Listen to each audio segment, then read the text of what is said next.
Mm-hmm. What is this? This is probably a party that you don't want to attend, but you're locked in. This is the time that I want to let you realize that this is probably a party.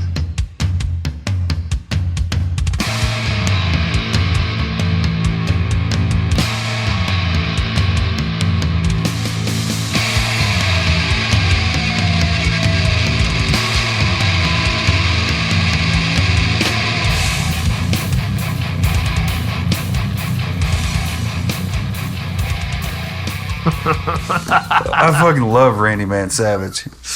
Oh, yeah. Bonesaw's ready. Man. And he was. Spider-Man reference right there. Yeah. Spider-Man. Yeah, that was the Tobey first Maguire. one, right? Yeah. Mm-hmm. Yeah. He's like, no, it's the human spider. Spider-Boy. Spider-Man. That one's also got a little neck tag on there. Mm-hmm. 2023 most admired whiskey in the world. What does that even mean? Most admired? To me, it sounds like somebody's not drinking it. I get it. We'll get to it. All right. Let me write it down.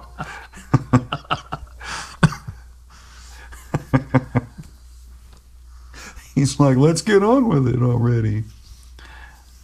Kentucky Straight.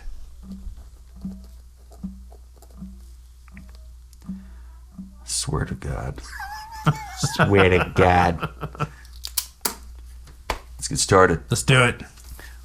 Welcome, everyone, to the Savor the Burn podcast. My name is Jonathan. This is Mr. W2. How do you do? Doing good. How are you? I'm doing all right. We're checking out some ryes. Yeah. And, this one here, I've been looking forward to because we've done a Michter or two, maybe even three, and at this point, and we've done two on the podcast. Okay. We've done the sour mash and we've done the bourbon. And the bourbon, yeah. I don't believe we've done the American whiskey. We haven't. I've had it before. Okay. But I don't think I since have. the podcast, I don't think. I've seen it. I mean, there's 5 or 6 on the shelf. Mm-hmm. Like you go to certain liquor stores, they'll have 5 or 6 of them out there. And I'm so excited because this used to be a brand that you had to hunt for. The last 5 or 6 years, the liquor stores around here, when I first started looking for Michters, one store I may find the bourbon. Mm-hmm. The next liquor store I may see the rye, and then occasionally you would see the sour mash. Mm-hmm. And I think the sour mash might have been the first Michters that I had, and I loved it. And then I tried the bourbon and I loved it. Mm-hmm. And I hadn't gotten around to trying the rye for a while. I had their American whiskey, but then this last summer I got a chance to tour the distillery in Louisville. How cool was that? It was awesome. It was so fantastic. And then we did a tasting afterwards, and it was the last tour of a Saturday. Oh, this is the place? This is the place. Okay. And so, the tasting, I believe, there were 5 in there. So it's their main 4 offering: the rye, sour mash, bourbon, American whiskey. Mm-hmm. But then they also, when we did the rye, they also had another rye that was one that they did not sell. It was a barrel entry proof, 125 proof rye. And they did that as a palate cleanser and to kind of share what a 125 proof rye tastes like, to contrast it with what this 84.8 proof rye was. Mm-hmm. So we did those 5, and then right at the end of it, I look over and on the counter I see another tray, smaller pours in our little Dixie cups, but they were definitely smaller pours, and I was like, "What is that?" And we had these little do you remember the Pogs? Yeah, those little cardboard little discs. They were kind of like Pogs. They were just a little bit bigger than the tops of the Glencairn glasses for each of our tastings. And as we're finishing up our last one, he's passing out a 6th one, and it was the Michter's 10-year bourbon. Okay. And he's like, okay. Our tour guide was a retired guy. That's what he did. And he's like, who would have thunk it? you retire and you go to work at a distillery as a tour guide. Best job I've ever had, right? Sounds good to me. But he's like, yeah, retirement goals. It's the last tour of a Saturday, week's ending. I've got a treat for you guys. And so he had a little taste of the 2023 10-year bourbon. And it was life-changing. We've seen it for sale. I mean, well, not for sale, but I mean, we've seen it on social media posts. Online for $500 a bottle. There's no chance in hell I'm buying that. And today I saw like a 21-year rye sitting next to a 21-year bourbon, sitting next to a 25-year straight whiskey or whatever it was. Those, yeah, not doing it. If I would be doing a tour right around this time, there's a chance that because they just released the this year's 10-year, there's a chance that it would be available there after the tour to purchase. Okay. And MSRP on that one, I believe, is only like $140, $150. Which scares off a lot of people. I mean, anything near $100, people are like, excuse the fuck out of me. I can go get Jim Beam for, I was blown 18. I was so blown away by it. I have been on the hunt for that one. So, but anyway, keep hunting. Keep hunting because you might actually find it. I doubt I will. Back to this. I had not had the rye until my tour last year, and I haven't had it since. So I'm very excited to get into this. Michter's does one of two things. Their products are either small batch, and their batch size is 20 to 24 barrels. So that's not a very big batch. It's really not. Or they're single barrel. Their rye is their product that is always a single barrel release. All right. So, yep, single barrel. Yep. It's got that US 1 there on the front tag. I know we talked about that before. Yep. It's a great pop with a natural cork, dark wood topper. That's a nice punt you got there. It's dark. Nice punt. It's dark like a 4-year. There is no age statement on this. Statement? No. But so one of the things that I took away from the tour that we did is, and actually I'll probably put a video or a couple of photos from my tour. Yeah, do that. In this as kind of overlays. But there's a photo that Especially I took. as you were talking about it. Yeah. There's a photo that I took of a display they had on the wall where they were showing a 1-year age, 2-year age, 4-year age, 5-year age, 10-year age. And so you could see the gradation in color from 1 all the way up. And at a no age statement, this color is ever bit as dark as a 5 to 8 year age statement. Which would be wonderful. We've had great reactions anyway to 7, 8 year whiskeys. That Baker's 7. It was like was it 8.5? It was 8.5. 8.5, yeah. And I'm still stoked that I found that bottle at the Snug at MSRP. Yeah. Or oh, wow. So this is a straight rye whiskey. It's 84.8 proof, which we said. Yeah. Which, with that being a lower proof, it's not going to scare people away. No, hopefully. And anybody should familiar invite with more. this brand, Yep. I mean, come on. How are you going to go wrong with this? So it says here, turns out that George Washington was right about whiskey too. How often can you say that your whiskey recipe dates from 1753? Wow. That's when John Schenck founded Schenk's Whiskey in Pennsylvania.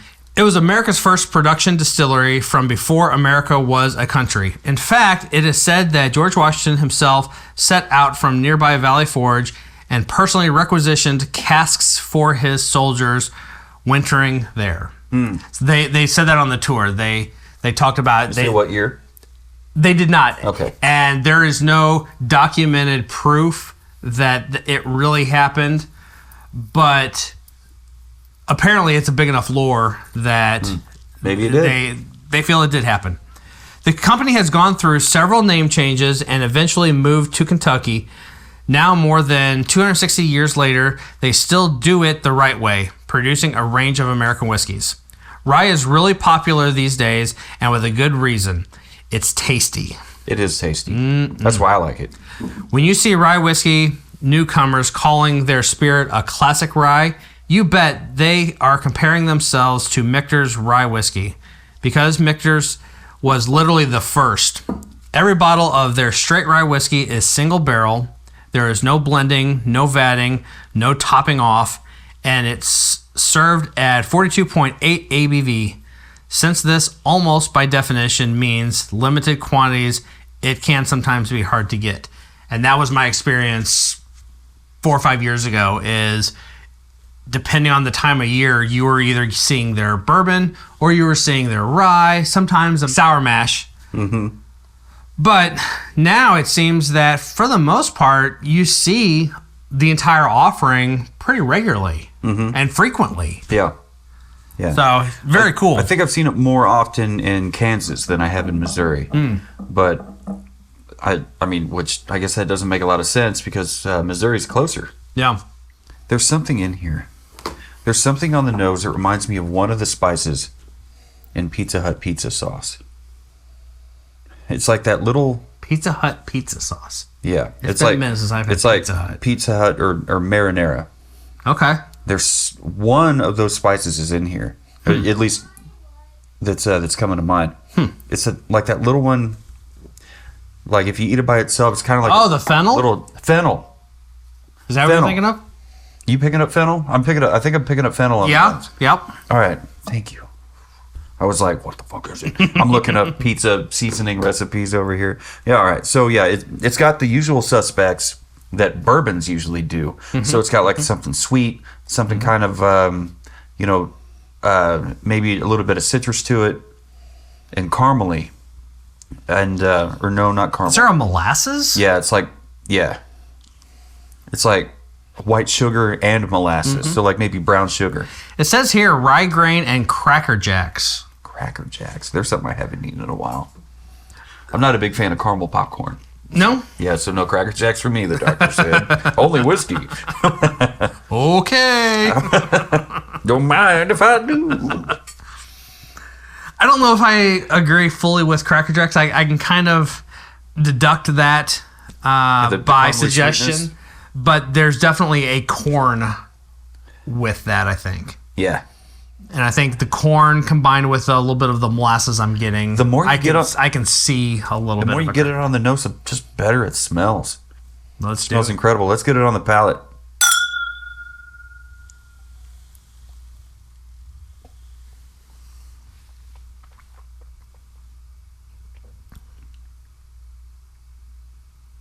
That's tasty.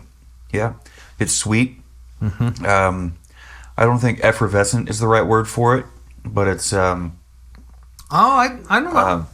you think maybe. so? Yeah. Yeah. It's like that feeling you get after you drink I don't know, something bubbly and kind of sweet and clean. It's got lots of caramel on the palate. Maybe a little bit of vanilla in there with it. Maybe a little bit of an oak. That star anise or anise or however you pronounce it. And Some cinnamon. cinnamon. Yeah. I was going to say it's got like Baking spice. baking spices in it. And yeah, just a nice subtle touch of toasted oak. And the rye is ever present.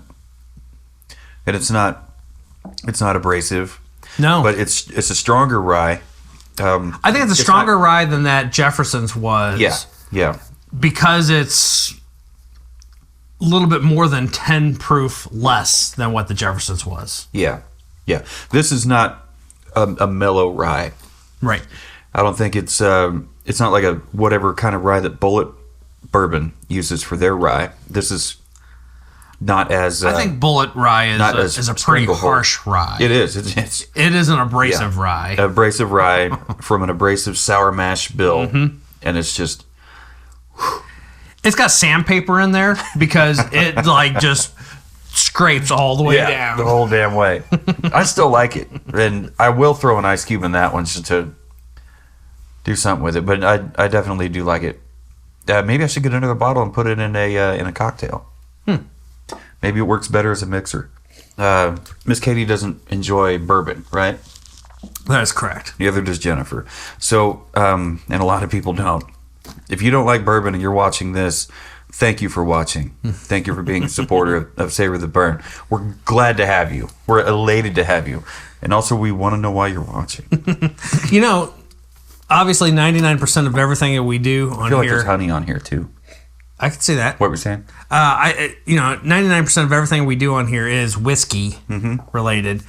But the other day I was pulling some stuff out of the deep freeze, and I'd kind of forgotten, but I've got 2 different brands. One's Appleton. I forget what the other one is, but I've got 2 bottles of rum that I've had forever that were gifted to me from Jamaica. Okay. No, not bought locally, bought in Jamaica and brought back. Oh, so it wasn't... And I've never opened them. They've lived in the deep freeze ever since. It wasn't a gift from the government of Jamaica? No. Okay. But anyway, at some point, maybe we do a rum cocktail or 2. That would be great. I'm not against rum. I drank a lot of rum, especially in my 20s. And unfortunately, it got to the point where something in my head flipped and it started tasting like rubbing alcohol. I feel like... which really sucks because I really remember liking rum, especially spiced rum. Yeah. And Captain Morgan used to have this dark rum called Tattoo. So damn good. I am a fan of the Kraken. Kraken rum? That is a black, dark rum. Yeah. I feel like, and I know there's going to be someone that hates on me for this comment, and if you do, leave us a comment. Yeah. Leave it on YouTube, whatever. Let us know what you think. But I feel like, to me anyway, and I know that there are some good quality vodkas out there, but I feel like vodka is your... I think I know where he's going. I'm gonna get drunk. Uh-huh. And then next in line is your rums, because you're... Yeah, I'll just leave it at that. Yeah. And then gin, and then your whiskeys. Gin, yeah. I don't know. Yeah. Maybe flip-flop those. The gin and rum? Gins can be a little bit more sophisticated in terms of the cocktail, maybe. Maybe. Yeah. Asterix. That's awesome. Not just one, but 2. But, yeah, I don't know. Back to this rye. It says, on the palate, my notes say, rye spice and savory stewed grain with marmalade and light butterscotch. Marmalade? I agree with the light butterscotch. On the finish? No, that's on the palate. Huh. The finish, it says long, smooth, and peppery. Maybe a little peppery, but it's not overly peppery at all. I'm with it on the butterscotch. And I don't think it's long. No, it's not long. It is. It's smooth. It's sweet still. It's medium. It's not a short finish. Yeah. Just noticed here on the neck label up here, it's got an additional neck label and tells you the barrel number. Yeah. 2314140. I feel like that's a detail it is single barrel, and so typically your single barrels have that kind of detail to it. But for some reason, I just feel like that's a little extra detail that just kind of should. They don't need to push it up and above and beyond. They don't need to put that on there, but I really do think it should be there. Yeah. On every single If it's bottle. a single barrel, yeah, then I should be just like that. The Baker's 7. Yeah. We could enter the number of it, and it pulled open. It showed us that was a great experience. Places that it had been in the Rick House. This one here, I wonder if entering this barrel number on their website somewhere will give you that same kind of information. Unfortunately, they don't have anything on their website to do that. Yep. That's too bad. But if they want to contact me, I can help you build that. Yeah. You're great at web building. Yeah. I won't even charge them. Yeah. I just want to be a part of the game. Slide me one of those 25-year bourbons. I'm good. That sounds like you're charging them. That sounds like payola. But is it really costing them anything? Something. I mean, anyway. It's not. Just do it. Hire him. Yeah, check out what he's got going on at savortheburn.com. Listen up, Michters. I can build something better than Baker 7, Scott. What'd you give it on the nose? On the nose, I gave it a 3.5. I gave it 3 3/4. 3 3/4. Yeah, all right. So if I were Mick, And I struggled with myself. I actually was leaning towards a 3.5, and then I'm like, I love Michters. Mm-hmm. So I 3.5 and I arm 3 wrestled 3/4 myself are not bad scores. and came out with 2.5 is average, like just fucking plain Jane average. Anything lower than that is navigator. Mm-hmm. So anything above that is decent. Is decent. So yeah, I mean, both of us are on our way. Like if we had to round up, we'd go to 4, but we don't. We don't have to. This is our show. It's our show. Damn it! It's for the podcast. On the palate, I gave it a 4. How about you? I gave the palate a 4 1/4. 4 1/4. All right. All right. And this is where I was struggling with. I didn't want to compare it to the Jeffersons. It's a very different rye than that Jefferson's Ocean. But I still gave it the same 4 1/4 on the palate because the Jeffersons had the thoroughly enjoyed it. The mellower, and it was like rye mixed with butter, which is, what I would do if I try to mellow anything out in anything I'm cooking. Yeah. But this is not Jefferson's. This is a completely different animal, nose to toes. So this is more like a traditional rye where it's got that bite, and it's got a bit of a spice to it that clings to your tongue. And because it's I like that. Because it's only 84.8 proof, it doesn't assault you while it's doing that. It's still very cordial. Very cordial. Yeah, I think it would shine a little bit better at 90 proof. But it's already above 80. They do once in a while. Or 92 proof. Just recently, they released, I believe, bourbon and rye. Maybe the sour mash. I'm not sure about that. But they just released a cask strength bourbon and a cask strength rye. So this one at cask strength. Wow. I bet is pretty remarkable. Yeah, I bet it is. We can only imagine. Bottle and keg and bottle. Keg and bottle. Yeah, the online retailer. Yep, they have this in cask strength. Keg and bottle. They end up with the most random shit, and sometimes the most exquisite shit that you really, really want. And sometimes they're gonna charge you for it. Well, sometimes their prices are through the roof. Yeah. Sometimes they're good. They're not bad. That 17. The 1792. Yes. Wherever it went. Oh, it's hiding back there. Yeah. There you go. The full proof. Yeah, the 1792. I got those for way cheaper than I've ever seen them online anywhere, and I've never seen them locally. But I know that it's cheaper than what I would have found it for locally. And I mean, it's like lightning. I mean, you gotta grab it when it strikes. Oh yeah. I don't know. I don't know what I'm trying to say here, but yeah, when you were looking and looking. Both of those sold out before the day was over with. So I got the email. I immediately purchased them, and before the day was out, they were completely sold out. Wow, that's how fast it happens. And I just in my heart of hearts, I just knew that's what was going to happen with that Von Payne Reserve. It didn't do that, and that was what, November, October, something like that. Yeah, but we were able to get in early on that one. We did. It was a good time, and it was very appreciative for that. Yeah, that was very cool. Plus, I mean, we didn't talk about this on the podcast yet, but we got to have a little back and forth conversation with one of the guys from Von Payne that does all the shows and does all the tastings and all that. It was really cool to talk to him for a while. He's actually heard of us, he knows us, and he's the one that followed us back on Twitter, X, whatever. So very cool. Definitely looking forward to future encounters with that one. But bringing it back to Michter Single Barrel Kentucky Straight Rye. On the finish, what did you give it? Yeah, 4 1/4. 4 1/4. So you're consistently scoring things higher than I am, and I don't know why. Because this was good, on the upper side of good for me, and I don't have any complaints with it. It's better than the Jim Beam Rye. Let me tell you that. And I love me some Jim Beam. This was definitely better, but I don't have any complaints. It's the finish was like you said, medium length, sweet. I thought I picked up on honey, but it wasn't honey. It was actually butterscotch, like a light butterscotch. So that was interesting that you said that, because once you said that, I was like, not honey, butterscotch. Maybe it's just subliminal, reverse engineering in the mind kind of thing. How about bottle presentation?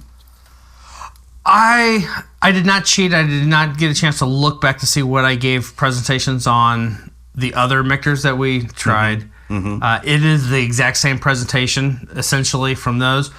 But I gave it a 4 even. A 4 even? I gave it a 4 1/4.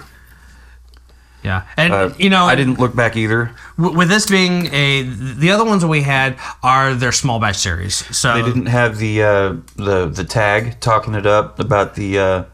what did it say? Most admired. Most admired, and it didn't have the barrel number. Yeah. Because it's not a single barrel. With this being a single barrel, it's got that extra little tag on here. They all have the tape, the US 1 tape that goes over the top of it, the hardwood topper with the natural cork, the little neck band with the stars on there. They all have this exact same oval label on the front of it, different colors. Some of them it's reversed out. I believe the sour mash is reversed out.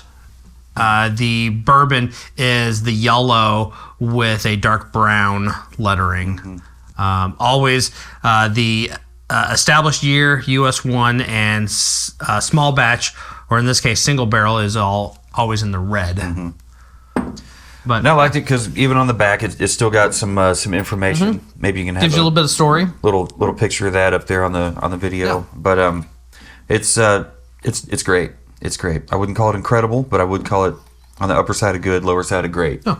So that's what I ended up doing.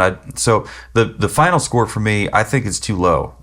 So I don't know if I need to cheat and go back and rework my math, because on the final score I gave it 7 7/8. Oh wow! Which this does not belong below 8.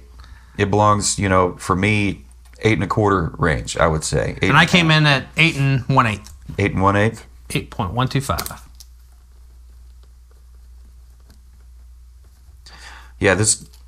I don't know. I think I need to rethink what the hell it is that I'm putting down here. But I mean, these are just my first impression numbers. How I'm feeling tonight. Maybe it's been a rough week.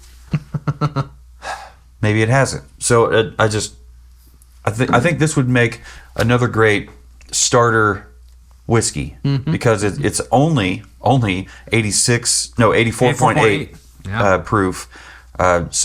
And it'll give you the traditional notes of a rye whiskey, where it gives you that tongue bite, and it's still sweet. It's sweet like a bourbon. It is. I mean, I don't think so far from what I've had from Michters, however you pronounce it, it is not. It's always been good. It's always been on the upper side of good. Never had anything bad by them.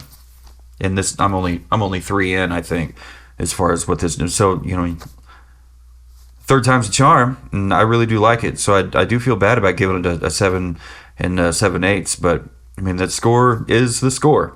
It is what it is. Yeah. So if you're a beginner rye enthusiast and you have the chance to grab this bottle, grab it. Definitely check it out. If you're not afraid paying, what was MSRP on this? I think right at 60. Okay, yeah. If you're comfortable, or no, it was not. It was 48. 40 for that bottle. Okay, so if you're happy spending, $40 to $50 on a bottle of whiskey, and you're a fan of rye, or you're dipping your toes into the wide waters of what rye whiskey is, definitely pick this up and try it out. It'll give you all the traditional sensations that rye whiskey gives. It'll give you a little bit of a sweeter palate, I think, more like a bourbon on the sweetness on there. And some baking spices on the finish, which was really nice. I don't have any complaints. Other than I think barrel proof would have been better. Single barrel is still really good. We've had plenty of single barrels, and they've all been good. Good stuff. So Do you have any final thoughts on this one? I like it, and I'm very partial to Michter's. I don't know if that's just because I've now toured, got to visit the distillery, but I've been a fan. More of a connection. I've been a fan for a while. This is probably one of the first brands that I latched onto in terms of their bourbon and their sour mash. Well, that about does it. If you like what we talked about, definitely check us out. If you haven't yet, go to savorthebourbon.com/shop. Go check out the store. See what we got. We've got our T-shirts. We've got a Flavier. What's the word? Affiliate link. You sign up, and you get yourself a free bottle of your choice, and that kicks us a free bottle of our choice. And if you want us to do the same bottle you got, maybe do a bit of a review with you, let us know. Savor the Burn, info at savortheburn.com, or Jonathan or W2 at savortheburn.com. We'd be happy to have that experience with you. But until then, no matter what you're drinking, who you're drinking it with, where you're drinking it, never forget, keep on burning.